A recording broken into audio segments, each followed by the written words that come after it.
चला तर आज जेवणामध्ये काय काय बनवलेलं आहे. साधं जेवण बनवलं अगदी मी. तर बघा साध्या जेवणामध्ये मी काय काय बनवलं तर दाखवतेच तुम्हाला. बघा हे आहेत एकदम छोटे बारीक पांढरे चणे आणि याच्यामध्ये बढिया मी लसण, जिरं, अद्रक, सांबार आणि कांद्याची पेस्ट बनवली आणि त्याचा तडका दिला चण्याच्या भाजीला आणि एकच नंबर चण्याची भाजी झाली, जी गरम गरम मी शिजवल्याबरोबर 1 वाटी चम्मचने असेच खाऊन टाकली. आणि हे चणे माहिती आहे का, पचायला खूपच हलके असतात. काळे चणे, हिरवे काबुली चणे यापेक्षाही पचायला खूप हलके असतात. त्यामुळे पांढऱ्या छोट्या चण्याची भाजी मी बनवलेली आहे.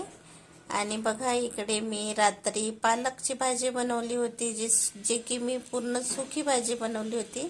पालकच्या भाजीला ही मस्त हिरवी मिरची, कांदा, टमाटर, लसण, जिरा, राईचा बढिया झणझणीत असा तडका दिलाय. आणि पालकची सुकी भाजी पण अशी एकच नंबर झाली. आणि ही एकच नंबर झालेली भाजी मी भातामध्ये मिक्स करून खाल्ली. त्याचं कारण असं, मला भातासोबत चवळीची भाजी, मेथीची भाजी किंवा पालकची भाजी ह्या अशा सुक्या भाज्या, सगळ्या भाज्या मला खूप खूप आवडतात.